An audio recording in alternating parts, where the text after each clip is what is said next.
What's going on, Vol fans? What's up, SEC fans? This is Catfish, and I'm bringing it to you live from the Volunteer Roadshow Studios in Charlotte, North Kakalaki.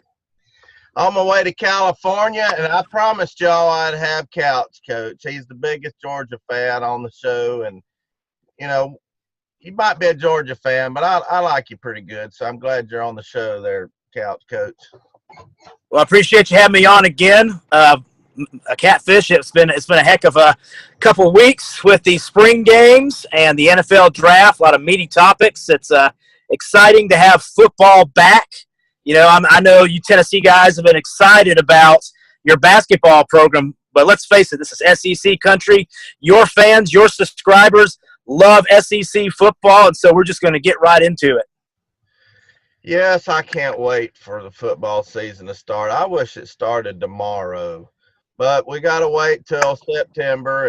And I told everybody on my basketball videos I was doing, until September comes around, we're officially a basketball school. Well, I've changed my mind. We're back to being a football school from here on out. We've had a spring game. We had 65,000 people show up for the orange and white game, and I was pretty impressed about that.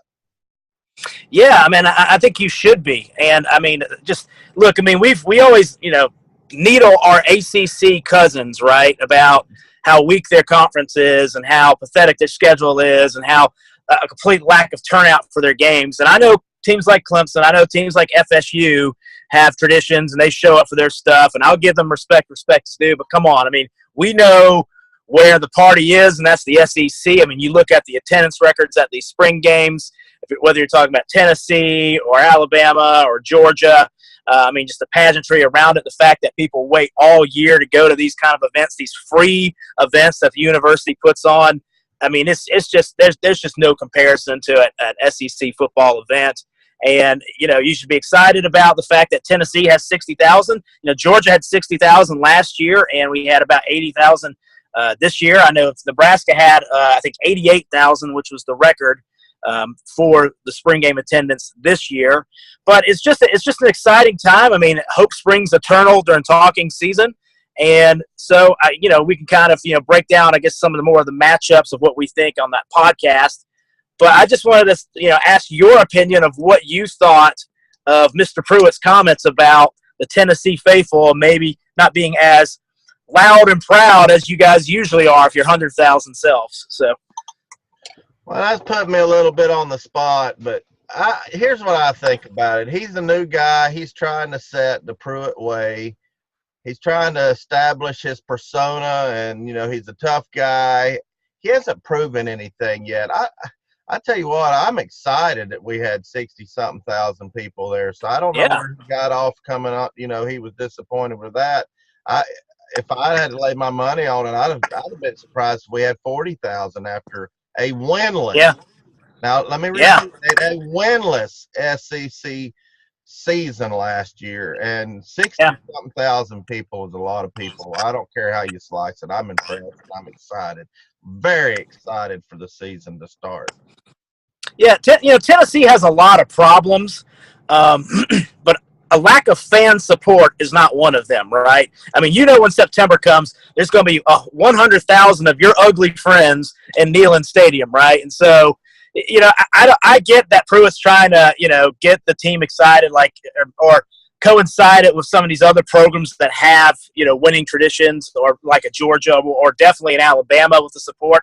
But, again, you have to look at it from the perspective of what you're saying. The fact that Tennessee fans show up after a 4-8 season and having the kind of season that you guys had, that speaks more volumes to me than a Georgia or an Alabama that, they have 70,000, 80,000 fans, but they were also in a national championship game last year. So you would expect that. And honestly, Alabama, it just doesn't seem – they have 70,000 people out there, but I don't feel like the energy is around it. Because, how exciting can you win, or how excited can you be about winning, titles after a certain point? It just kind of becomes habit forming. So I think the Tennessee's attendance was definitely more impressive if you really look at it from a bunch of different angles. Well, I think if you want to call out a player for not showing up, not playing hard in the spring game, I realize it's more of an exhibition for the fans. And that's who it's for. It's for the fans. If he wants to call a player, that's fine.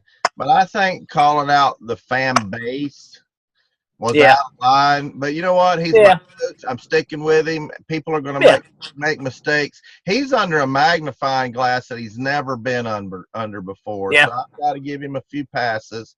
I mean, being a coordinator is a whole lot different. I don't care if it was at Alabama or Georgia or where all the places he's been.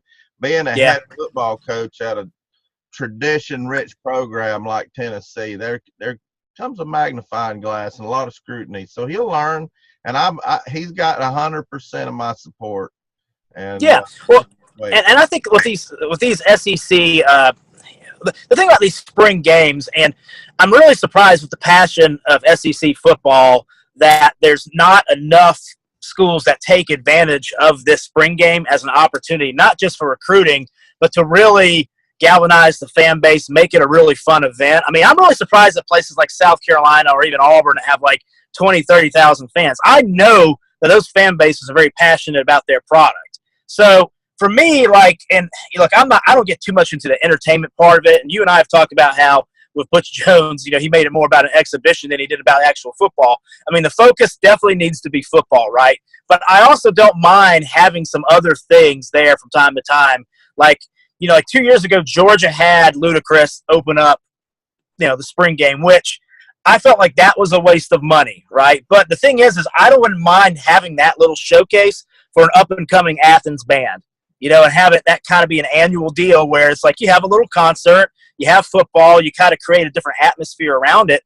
And, Tennessee could have like, a fiddle playing contest or whatever you guys do up there. I mean, like just something to kind of bring a bunch of different audiences into it. And I just think that it could be a really fun event if these universities chose to go that route. yeah, I agree with that. I think adding a full day extravaganza with the spring game would be great. But like you said, with Butch Jones, I'm just glad we didn't have apple popping contests and three-legged race contests and tug of war and all them gimmicks. I'm glad that's out. We got the pads on. Now, there's a few of the things that I do like that he had, but um, I think you're right. If we could have like a Kidney Chesney, you mentioned that before. Absolutely. Somebody Yeah. have a concert or where we could. I remember I went to a spring game, and I don't know if it's like this now, but under Fulmer, this would have been in um, the year of the national championship we had in '98. Maybe it had been the year after. I went to an orange white game, and they had all the big players out on tables, and you could stand in line, go down and get your autograph and a selfie to Yeah. it. And that was Yeah. great. I don't know if they still do that, but I would like to see more of that going on, and Yeah. making an all-day thing where you come and put up tailgates, cook out, and just meet a lot of other fans and just have a lot of stuff outside the stadium. So, yeah, I think you're right. That's a good idea. We need to become like the chancellor or something of our university. We Yeah. need, We have all the answers, right? We just need to be paid, $100,000 or whatever, right? So I'd do it for 50, wouldn't you?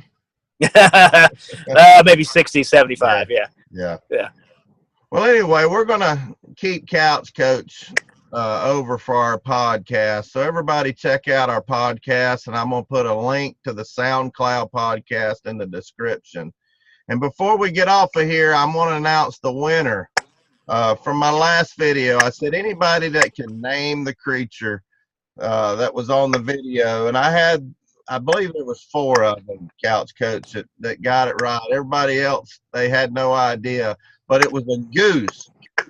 Now, this goose was sitting right by that door I rang the doorbell at. I mean, not a foot and a half off of it, on a nest. And I couldn't believe it. Now, goose will wear you out. I had one wear me out. I thought it was dead one time goose hunting, and they'd start flapping their wings, and they'll wear you out like George Foreman. But anyway, I drew a winner, and it's Fishing with Tiny Bassin.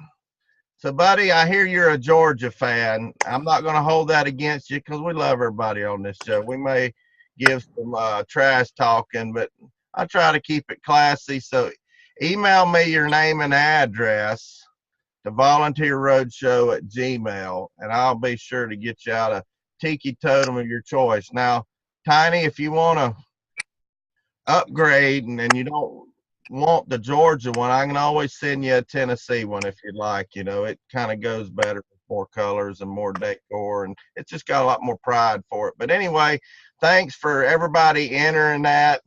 And I know I sent Couch Coach a Tiki Totem. Tell everybody what you think about it. It's pretty nice, ain't it?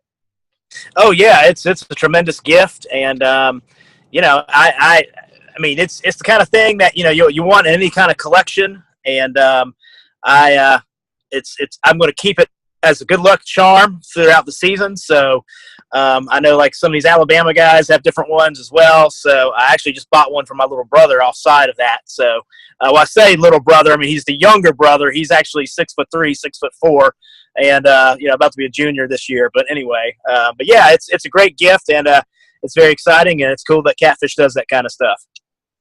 Well, we're going to have a contest on your show too. And I want Yep. everybody that watches this and subscribes to me to go over to Couch Coach, and he's going to have a contest where I'm going to supply a Tiki Totem from the SEC team of your choice throughout the month of May. So y'all go over there and subscribe to him, and you'll get more details on what to do. So anyway, you know what's coming next, don't you, Couch Coach?